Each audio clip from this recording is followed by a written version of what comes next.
Hello and welcome. I am going to start a series on writing tips. If you know me, I have been in the writing world for quite a bit of time and have an experience across a wide level of channels. And I have been working on getting better as a writer myself. And I thought that it would be super fun to dive in and share things in each of the videos that can help you at whatever stage you're at and really dive into things that I don't see being covered. In conjunction, I've also stumbled upon a plethora of amazing videos about writing from other YouTube channels that are bigger than my channel, and often the YouTuber or the author even has a lot more experience than I do.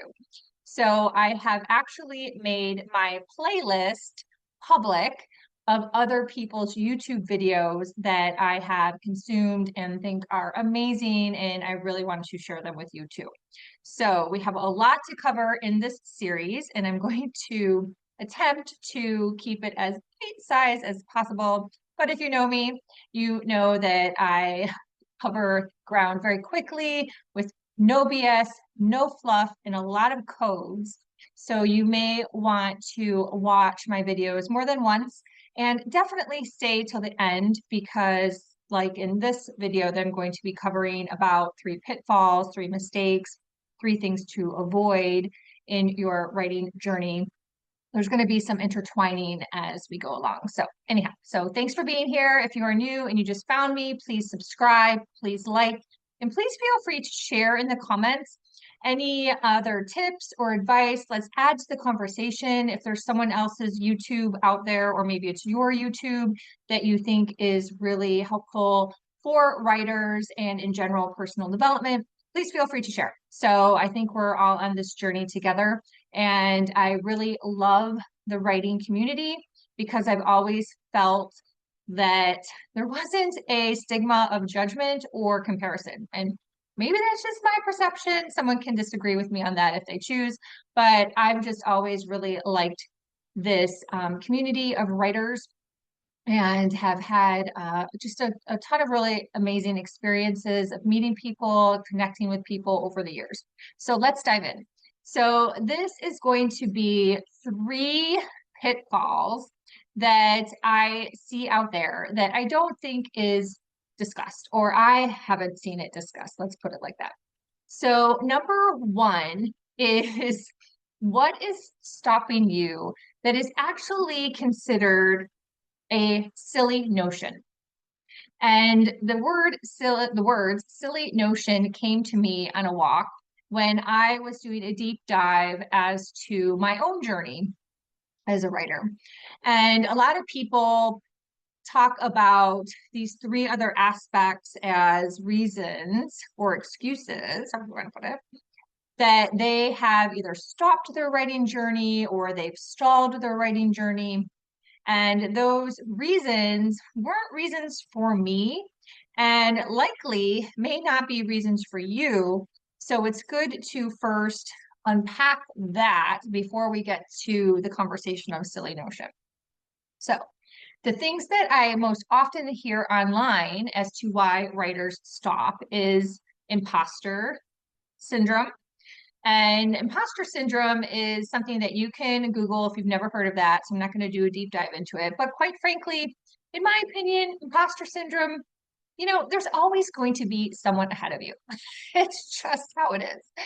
There's always going to be someone ahead of you. So if you're not planting that seed today, like it's not going to be able to grow in 10 years. And so you need to really plant the seed today and stop thinking about how someone else is like, oh my gosh, they made it big. Well, if you do a deep dive into their journey, you will see that they planted a lot of seeds for a lot of years. They have written, 20 books, they've written for 10 years, several books a year. A lot of authors have these amazing journeys, and writers and freelance writers, and you just don't know that. So you're often comparing yourself to something that, they planted their seeds years ago. So kudos to them to finally like make it big with a big book series or a TV show or, some amazing writing opportunities for major publications. So let's just get rid of imposter syndrome and call it what it is. The second that people tend to talk about, but again, I think is so solvable, is time management. So people will blame time. They'll be like, oh, I just don't have enough time, or I, have to work my job and I'm tired, or my kids. There's lots of excuses out there, but something I heard many, many years ago that really stuck was you make time for the things you really want in life. It's just a fact. You can look at your schedule and get up an hour early, stay up an hour later, eliminate some television that maybe doesn't really serve you and how you wish to be. You can eliminate, some mindless scrolling and make it super intentional. I just wrote a blog on Medium about taking Facebook app off of my phone. So yes, I'm still on Facebook, but when I go to Facebook, I'm using my computer and it's very intentional as to why I'm on the platform. So simple things like this.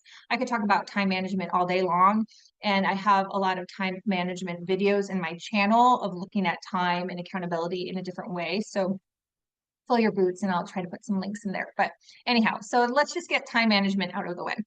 And the third is that you have writer's block. Lots of people will say, I have writer's block. I literally just don't believe in writer's block. I just don't. I just don't have a belief system about writer's block. I believe that you can change up your energy by going for a walk, taking a nap. I've always used water, like wash my hands, look at water. Water's always been something that clears writer's block for me if I feel a little stuck. You can look around for inspiration. You can pull up some of your old content and decide to repurpose it. There's so many things, and you just really have to stop overthinking that it's writer's block. So let's say writer's block out of the way, check. So those three things out of the way, what is silly notion? Silly notion is some other little belief that you likely have buried or just hanging out, and you're like, you just need to go. And something could have put that into your head from any source, right? It could be a person. It could be watching something on YouTube. It could be something you read, something that just created this extra little layer of hesitation or procrastination or flat out just stopping. That's literally just a silly notion. And for me, I had a silly notion that somehow a new book was just going to like literally plop into my head, like literally plop into my head. And I got that from listening to too many coaches like in personal development. It just kind of got in my way. And I realized that, oh my gosh, like that's just silly. I'm an expert at moving through time and be having intuitive ideas come to me. I have so many stories that are just like crazy. Like, what the heck? I just need to get that little silly notion out of the way and move forward. And so when I realized it was just a silly notion, I just kind of like dismissed it, right? That's all like pattern blocking and moving through belief systems and overthinking is having extreme awareness, stopping the mental dialogue and moving forward. And we all have this power. Seriously, we all have this power. So where do you have a silly notion? Something that is like literally kind of just creeping around, and you're like, why is that little thing creeping around? Let's just make it into the light, bring it to our awareness, and move through it. So that is number one.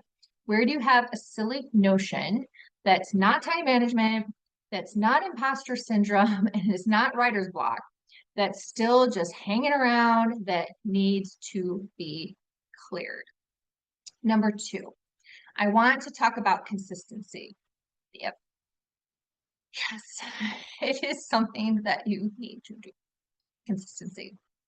However, going to add this caveat that I've never heard anyone talk about is that you need to be having consistency in the right direction that is exciting to you and that lights you up. And if it's not lighting you up and you're not excited, you need to really look at that because you're likely just moving in the wrong direction. And you're likely moving in a direction that maybe someone else told you you should, or this is my favorite when I see this on LinkedIn, you need to be picking a niche that makes you money. Yes, but it needs to also be something that lights you up, right? So a lot of people are consistently doing something that isn't in the right direction. Okay. So if you are working on being a writer, or an author, and you don't really know what you wish to write about, it really hasn't like clicked and gelled, and it has to also gel in terms of business. I do believe that, but it just really hasn't come together. Still be consistent on doing something that you are still being a writer or, let's say, an author. So for me, I'm just going to use my personal example. I wrote 2 books in 2021. My goal in 2021 was to write 3 books. Never talked about this. My third book was going to be on communication. And what ended up happening was I gave a talk in front of a large audience. It was a really great event, a great opportunity on communication. And I sucked. So I had to go back and do a deep dive as to like, who's my audience? What's my niche? What makes me excited? And really spend time like figuring that out. And that was not an easy journey. So if any of you are on that journey, I totally understand you because that has been my journey, right? However, I still showed up consistently as a writer. Now, was it 100% consistently on all platforms? No. Do I have a little bit of regret about some of it? Sure, I'm only human. But for the most part, I was still consistent with being a writer. Okay. So I was still writing as a freelance for the local paper. I was still showing up on social media, on LinkedIn, Instagram, Facebook, like 5 days a week. I still write in my journals. I have like, I don't know, probably more journals than Taylor Swift. I have like 8 journals going at one time. It's crazy. This journal for that, this journal for that. I was a little inconsistent on medium.com. There were points where I took a break, and that's probably where I wish I wouldn't have done that. But I was still at least there and still at least sometimes just in the comments. So you have to really look at like, what are the avenues for me as a writer, even if the big idea hasn't come to you yet, if you're, let's say your goal is to have a TED Talk someday, are you still speaking? Are you still showing up on YouTube? Are you still maybe getting in front of some smaller audiences that are in your local neighborhood? Maybe you can host a meetup. Maybe you can do something at your library. Like there's so many ideas. You just have to open your intuition and see what comes to you and take action on that. So that is just a huge piece of what is missing out there in the land when coaches are saying, be consistent, be consistent, be consistent. Well, what direction are you moving in? If you're trying to be a someone who's really great on Instagram, being really consistent on LinkedIn, that probably doesn't work, right? So just think of it in terms of like your actual activities and what you're being consistent with. And the third tip that I don't hear talked about enough, hardly at all, but is so important is momentum. Momentum is the energetics behind the consistency. So they do really go hand in hand. And it is so hard to start momentum, get it going, then you stop, and then you try to get momentum going again. It is truly one of the hardest things. So that is why being consistent with something is so important, because you want to get the momentum.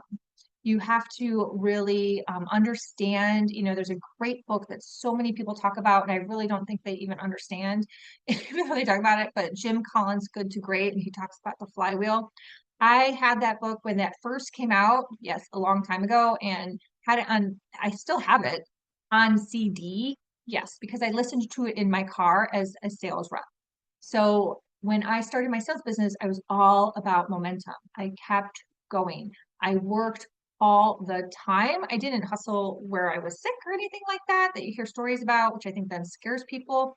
But I did work all the time. I really understood the concept of momentum, how hard it was to get momentum, and that it was really important to keep momentum going. So when you look at the big picture with consistency with your writing, again, whether you're a writer, freelance, even a blog, my husband and I have a blog together, in terms of like he writes all the primary pieces of it. I have two on there, but so it's primarily him, but he is very consistent with writing the blog. Um, and it's just super important to keep that momentum going. So, because once you lose momentum, it's really hard to start up again. And then all these other factors start coming into play, and it can derail you, really. It can. So I am excited about this video series. I have so much to share and have an idea too that came to me. So you'll have to stay tuned. But like I mentioned, I will put that playlist that is like gold. And I'm so grateful to all those authors and YouTubers that are creating content out there with actual writing tips. I'm going to put that playlist. I made it public. I'll put that in there. I'm also on medium.com. So I'll put my link in there. My website is melindavanfleet.com, and I'm just easy to find. So I look forward to hearing from you. And again, please subscribe and like. And until next week, have fun with your writing journey. Bye for now.